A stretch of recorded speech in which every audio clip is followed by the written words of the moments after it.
تو ایک صاحب نے مجھ سے کہا کہ پاکستان میں ایک ایسا فرقہ ہے جو درود چاند پڑھنے سے منع کرتا ہے. اس کی حجت یہ ہے کہ واللہ عاصم ہو جبریل و خاتم ہو، جبریل کو خاتم کہتے ہیں تو درود تاج نہیں پڑھنا چاہیے. اب اگر یہ سوچ پروانہ محمدیوں کی ہو تو پھر اور دوسرے کیا نہ سوچے. یہ ہمارے لیے بہت قابل غور ہے.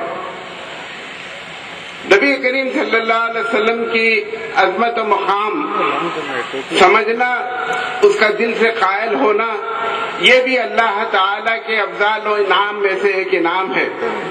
میری طالب علمی کا زمانہ تھا، ایک صاحب سے ملاقات ہوئی. انہوں نے کہا کہ آپ نے یہ قرآن میں نہیں پڑھا لا نفرق بین احد من رسلہ، پھر آپ لوگ نبی کریم صلی اللہ علیہ وسلم کو اتنا بڑا مقام کیسے دے دیتے ہیں؟ اب اس وقت کو کون سمجھائے کہ امام الانبیاء کا کیا مقام ہے، جس کے دل کو اللہ تعالیٰ نے اس فضیلت اور برکت سے محروم کر دیا. اس کو ایک انسان کیا سمجھا سکتا ہے. لیکن جامعہ کے لوگوں کو یہ آبجیکٹو لے کر، یہ احساس لے کے آگے بڑھنا ہے کہ اس زمرے میں کوئی دوسرے مسلمان داخل نہ ہو سکے. ان کے دلوں کی اصلاح اور ان کے دوسرے تمام چیزوں کی اصلاح کی سب ضرورت ہے. آج کے حاضرین جامعہ میں مفسرین بھی ہیں، محدثین بھی ہیں، فقہاء اکرام بھی ہیں، اور ان تمام شعبوں میں بہت زبردست کام کی ضرورت ہے. جو اساتذہ تفسیر ہیں اور جو طالب علم تفسیر ہیں وہ اچھی طرح جانتے ہیں کہ جو اکابر تفاسیر تھے ان میں کس قسم کی تحریف اور تبدیلی کر دی گئی ہے. اب ان کا یہ کام ہے کہ یہ تحقیق کریں، ریسرچ کریں کہ کون سے مقام پہ کس جگہ کس نے کیا ترمیم کی ہے، کس نے کیا مقالہ بگاڑا ہے، اور اس طرح اس کی اصلاح کریں. ابھی حال میں ایک خبر پڑھنے میں آئی، شاید آپ لوگوں کی بھی نظر سے گزری ہوگی، کہ امریکہ سے ایک قرآن کے نام سے دی ٹرو فرقان کے نام سے ایک کتاب پبلش ہوئی ہے، جو قرآن کریم کا ایک بدل کے طور سے داخل کی گئی ہے. اللہ مسلمانوں کو اس سے محفوظ رکھے. اور اس کے ابتدا میں ان دی نیم آف فادر بول کے اس کتاب کو شروع کیا گیا ہے. میں جب لندن میں طالب علم تھا تو وہاں پہ اسلامک لا کے پروفیسر اینڈرسن تھے جو اسلامک لا پڑھاتے تھے. فقہ کے طالب علم کی حیثیت سے میں اور دوسرے تمام اصحاب جانتے ہیں کہ ابتدائی ماخذ فقہ کا قرآن کریم ہے، اور قرآن پاک کے تعلق سے تمام مسلمانوں کا یہ اعتقاد ہے کہ اس میں یہ اللہ تعالی نے اس کی حفاظت کا ذمہ لیا ہے اور وہ ہر طرح کی تحریف سے محفوظ ہے. پروفیسر اینڈرسن نے کہا کہ مسلمان تو یہ دعویٰ کرتے ہیں کہ اس میں کسی قسم کی تحریف نہیں ہوئی ہے، لیکن حقیقت میں تو یہ قرآن اپنی اصل حالت پہ قائم نہیں ہے.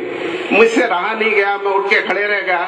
میں نے کہا کہ آپ یہ کس بنیاد پہ کہتے ہیں کہ اس میں کسی قسم کی تحریف نہیں کی گئی؟ انہوں نے ایک پروفیسر کا نام لیا جو یونیورسٹی آف لندن سے پی ایچ ڈی کیے تھے عربک لینگویج میں.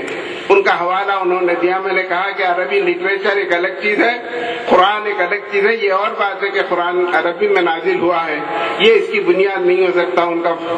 تو انہوں نے کہا کہ اگر آپ کو اتنا سب معلوم تھا تو آپ پھر ہندوستان سے لندن تک کیوں آئے؟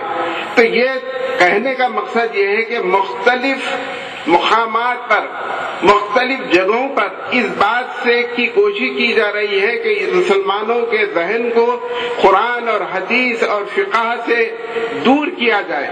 اور اب یہ ہمارے فاضلین جامعہ نظامیہ کا کام ہے کہ وہ لوگوں کے ذہنوں کو میں اسلام کی محبت عقیدت کے ساتھ ساتھ ریزننگ ان سے لوگوں کو دیں، سمجھائیں کہ یہ چیز کیا ہے، یہ چیز کیا نہیں ہے. میں اسی لیے یہ عرض کیا تھا کہ ان کا کام اب شروع ہو رہا ہے، تو سند لینے کے بعد ختم نہیں ہوتا. عجیب بات ہے کہ یہودیوں میں اور دوسرے قسم کے اقوام میں ایک خاص فرق ہے. یہودی جب کبھی اسلام کے خلاف آواز اٹھاتا ہے تو برسوں اس پہ کام کرتا ہے، اس کے بعد زبان کھولتا ہے. پروفیسر اینڈرسن خود 30 سال تک عراق اور ایجپٹ میں اپنا وقت گزارے، اس کے بعد تو تمام مغربی ممالک میں اسلامک لا کے پروفیسر اور اتھارٹی کے طور سے اپنے آپ کو وہ منوا ہے۔ ہمارے ہاں جو دوسرے لوگوں کا سابق ہے وہ پڑھتے نہیں، بغیر پڑھے خالی ضد پہ مخالفت کر دیتے ہیں۔ اس کے لیے ہم کو یہاں زیادہ بہتر موقع ہے کہ ہم ان کو اپنی ریزننگ سے، اپنی تمام توانائیوں سے ان کو سمجھائیں کہ کیا چیز کی ضرورت ہے۔ بہت پہلے ایک مستشرق گولڈ دیہار نامی، اس نے احادیث پہ نقص نکالنے اور احادیث پہ اعتراضات کا سلسلہ شروع کیا۔ اس کے بعد کافی عرصے کے بعد وہ اس کا کام جہاں رک گیا، وہاں سے ایک دوسرا پروفیسر شاس نے احادیث پہ مخالفت کرنا اور اس کی تنقید کرنا شروع کیا۔ اس نے حضرت امام شافعی رحمۃ اللہ علیہ کے الرسالہ پہ کام کیا۔ جب تمام لوگ اس کے قائل ہو گئے کہ اس نے بڑی اچھی کتاب الرسالہ کے بارے میں لکھی، تب اس نے ایک کام شروع کیا کہ احادیث کا جو جمع کرنے کا سلسلہ شروع ہوا وہ کئی سو سال بعد ہوا، اور جتنے احادیث جمع کیے گئے ہیں اور جو معیارات احادیث کے لیے مقرر کیے گئے ہیں وہ موجودہ زمانے کے لحاظ سے اس کی صحت کی تمانیت نہیں دیتے، لہذا تمام احادیث کے مجموعے میں صرف 2-4 ہی ایسے احادیث ہیں جن پہ بھروسہ کیا جا سکتا ہے، اور جو تمام فقہ کی بنیاد احادیث پہ وہ غلط ہے۔ اس کا جواب مصر کے ایک احمد الصبا نے دی ہے۔ اس کا ترجمہ ہندوستان میں عام نہیں ہے، مگر میں مولانا علی میاں صاحب سے اس سلسلے میں گفتگو کیا تھا تو وہ فرمائے تھے پاکستان میں اس کا ترجمہ ہوا ہے، پتہ نہیں ہمارے جامع میں وہ ترجمے کی کاپی ہے یا نہیں ہے۔ میرا صرف عرض کرنا یہ ہے کہ جو لوگ کے حدیث پہ کام کر رہے ہیں ان کو صرف جامع سے نکل کے احادیث کے مساجد میں ذکر کرنے سے کام نہیں بنتا، ان کو چاہیے کہ دوسرے ممالک میں احادیث پہ کس قسم کی تنقید ہو رہی ہے اس کی حقیقت سے غور کریں، اس کا مدلل جواب دیں اور اس کو زیادہ سے زیادہ عام کریں۔ میں وقت کی تنگی کے لحاظ سے اس موضوع کو اور زیادہ گہرائی میں جانا نہیں چاہتا۔ آپ سب لوگوں کا شکر گزار ہوں اور اپنی نیک تمناؤں کے ساتھ جامعہ کے لیے، جامعہ کے اساتذہ کے لیے اور جامعہ کے ہونہار طلباء کے لیے تمام نیک تمناؤں کے ساتھ آپ سے اجازت لیتا ہوں۔ خدا حافظ۔ محمد ندیم ربانی، محمد اقبال احمد بن محمد مقبول احمد، محمد رحمت اللہ بن محمد سرور، محمد شجاع الدین حسینی، حافظ محمد اکرم الیاس بن محمد زہید،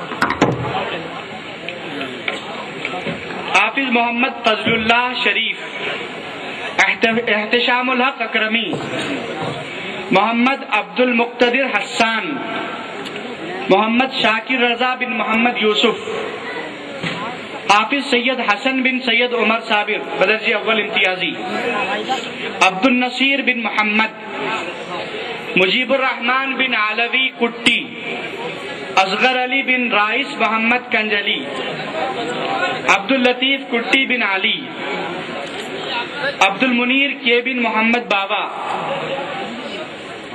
منیر الاسلام بی پی بن زید علوی،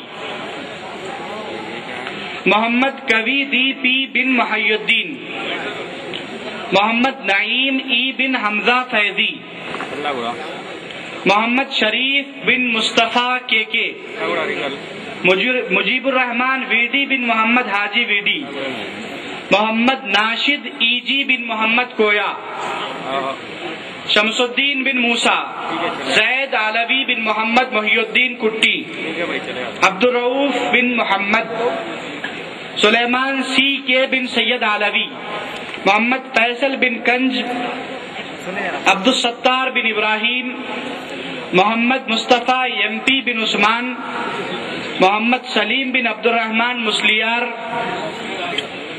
عبد الرؤوف پی بن کنج محمد، عبد الکریم بن علوی،